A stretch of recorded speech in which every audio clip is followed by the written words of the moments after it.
Aliyah Boston is a superstar, and hey, if she keeps going, she might be in an MVP conversation. Yeah, I don't know. She's moving like a vet. Yeah, it's going to be really, really fun to watch. Gray is consistently good, and she is consistently putting up points, and I feel like nobody talks about her. And when I talk about the Atlanta Dream, obviously Brittany Griner, Ryan Howard, these superstars that are so good and so talented and perform so well, I'm like, Allisha Gray is the truth. And it is time that she's treated like a superstar because she is one.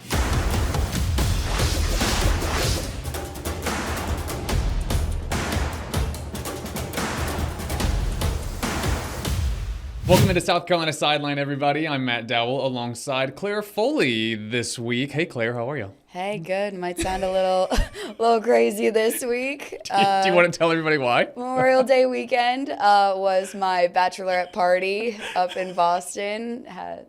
You take the yapper away from the studio, but yapping continues up in Boston. So voice is a little hoarse this week, but we're doing all right. It was a fun time. And Claire, what's the countdown to the wedding? It's 40 days. 40 days. Let's go. Oh my goodness. Let's go. Yeah.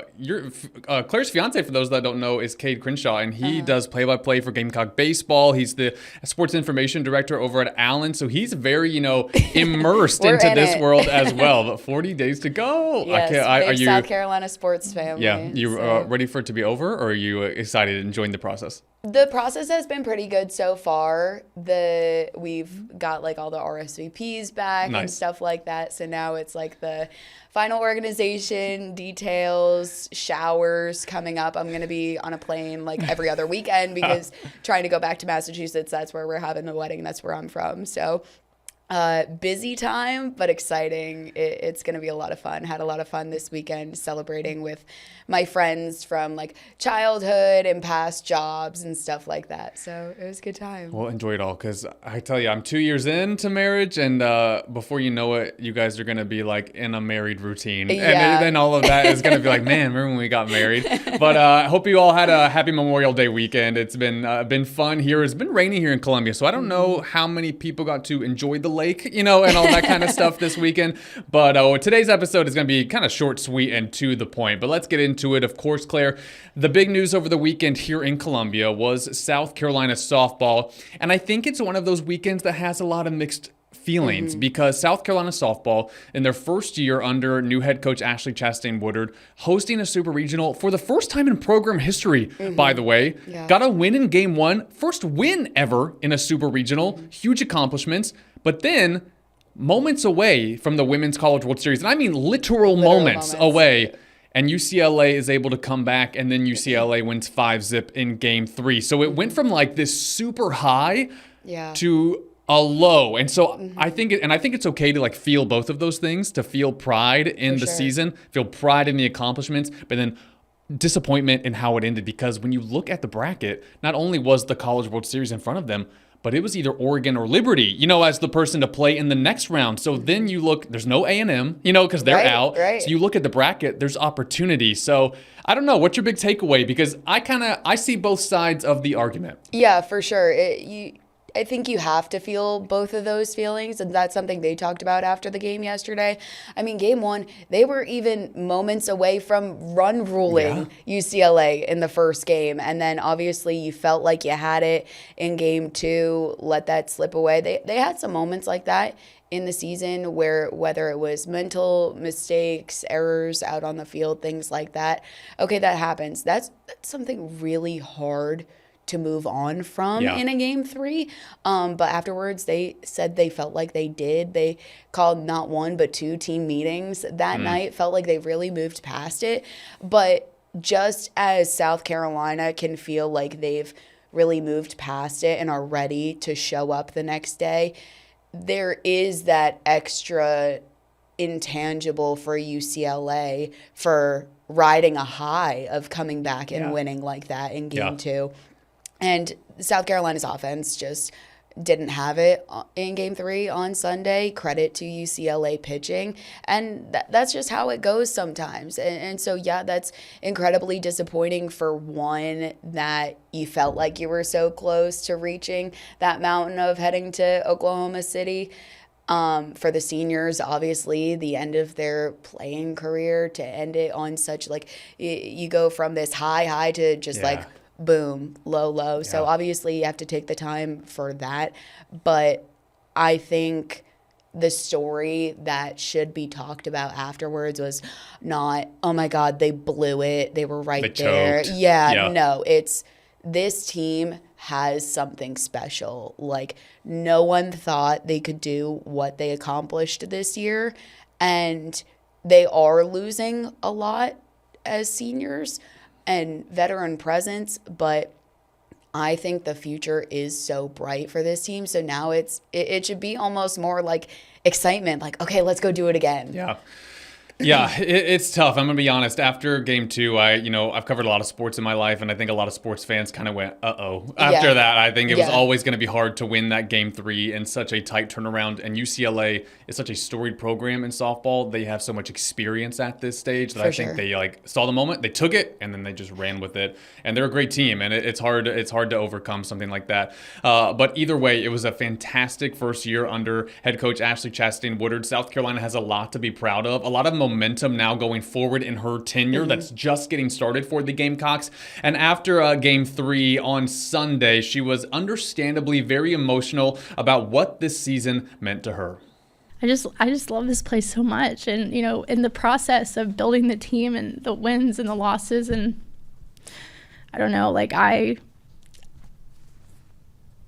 fell back in love with this place, and so I'm just really excited for the future. So South Carolina softball season ending in the Super Regional. Gamecock baseball now done. So we're kind of entering that time period of summer sports. But in Columbia, sports is 24/7. It is year round. So we're going to take a time out here on South Carolina Sideline, because up next, Dawn Staley releasing a book. And it's good, y'all. And we're going to talk some Gamecocks, former Gamecocks in the WNBA. Dawn Staley is now an author in this offseason for South Carolina women's basketball. Dawn Staley officially releasing her new book, Claire, Uncommon Favor. I got my copy, and I was really hoping to have finished it by this time we recorded this podcast, but I am a slow reader, and so I did not finish it, but yet, and I will. But what I can say is it's really, really good. It's kind of laid out.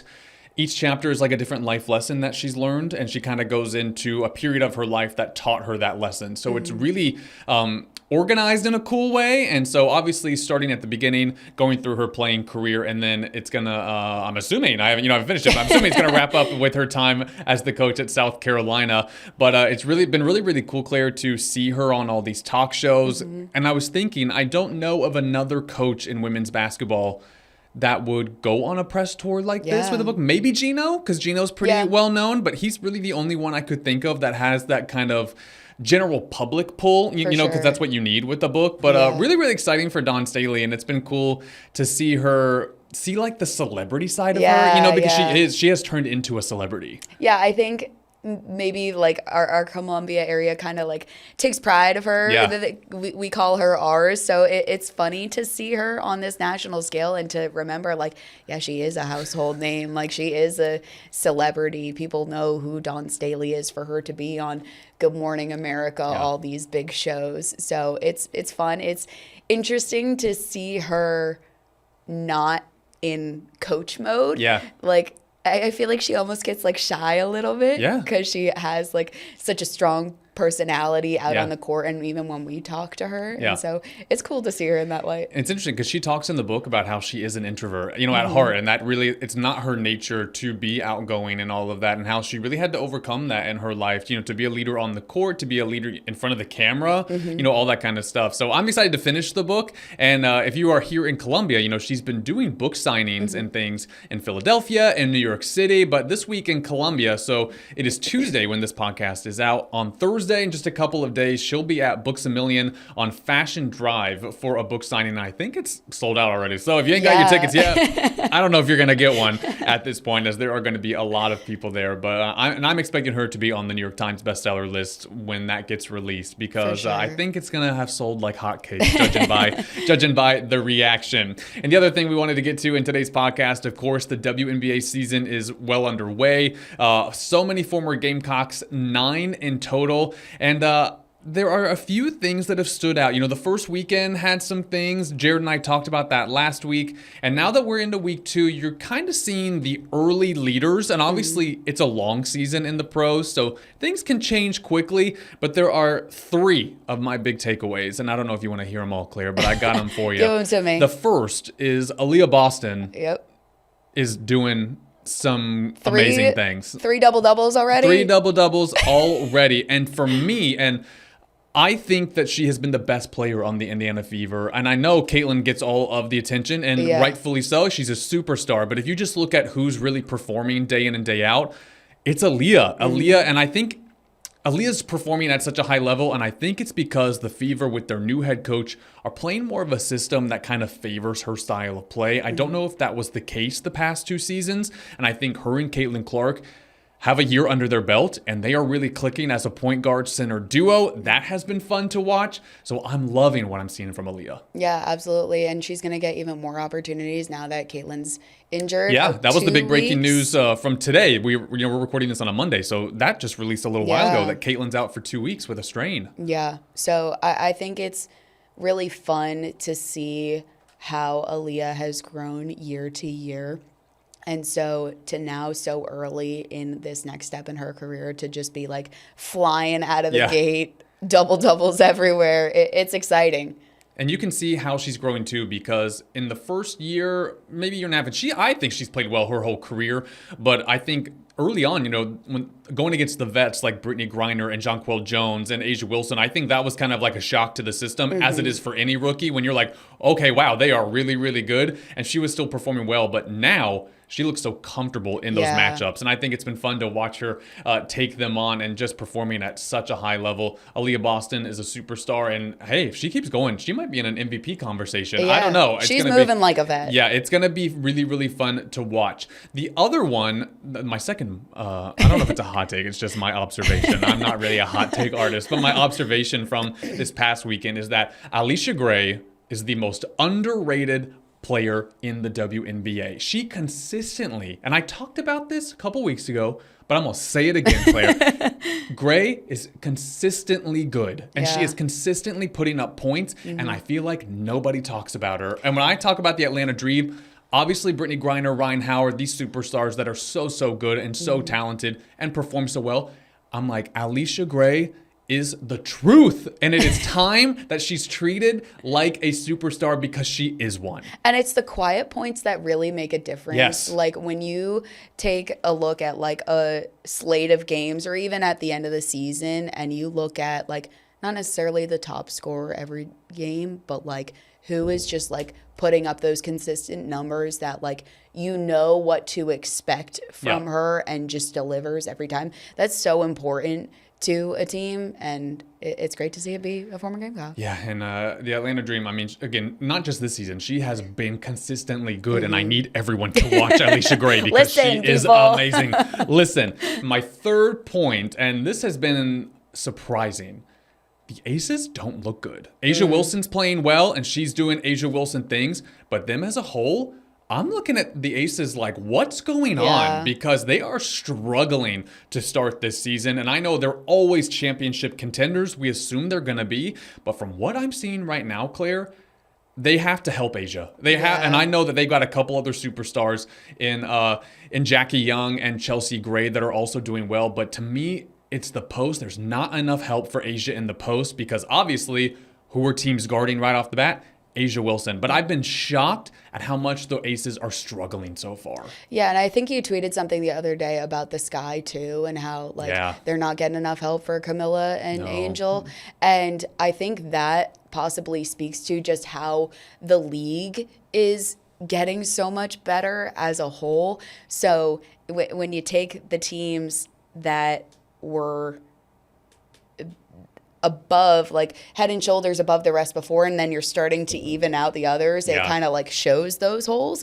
And I think it'll shake out over time, but I think it's possibly a good problem to have, to see the level of talent increasing across different teams. And like it'll all come out in the wash, it'll all start to even out and find its groove. But I don't think it's necessarily a bad thing. Yeah, it is early. It is early, and the Aces are very experienced. They have a great head coach in Becky Hammond, so it's been a tough start for them, but I also won't be surprised if they get it together. And defensively, that has been the issue for the Aces, and Asia even said that in the preseason. She's like, I don't really like what I'm seeing from us defensively. So it'll be interesting to see how they adjust that, because Asia Wilson is a winner. And I know, because I covered her all the way back from when she was at South Carolina, she does not like to lose. And she is not just going to sit by and let her team continue to play bad defense. If she doesn't like it, she's going to be the first one to speak up in that locker room and say, no, this is not good enough. We have to get better. But anyway, those are my 3 big takeaways from weekend 2. Is that what we're in with the WNBA? You got anything? I was going to say, I'll add one to it. You talk about Allisha Gray, add Tahina Paopao in there. We've talked about how she just fits well in there. One thing I've noticed is that, like, it's something we noticed about her here. She has such, like, a personality. She's always smiling and that kind of thing. And I think that is huge for her going into a rookie season, to be able to come in right away and just be loose, just play, not necessarily, maybe she's feeling it, but not outwardly showing that pressure of being a rookie, having to come straight from college, thrown right into it. She just feels like she's happy to be here. She's just balling. She's having fun. Having fun. And also, I mean, Paopao, speaking of that, that's been, I guess, the more newsy headline. She did get hit in the face 2 games ago, and so she only played 6 minutes and then didn't play in their next game. So we'll see how long that keeps her out for. I don't know how serious the injury is.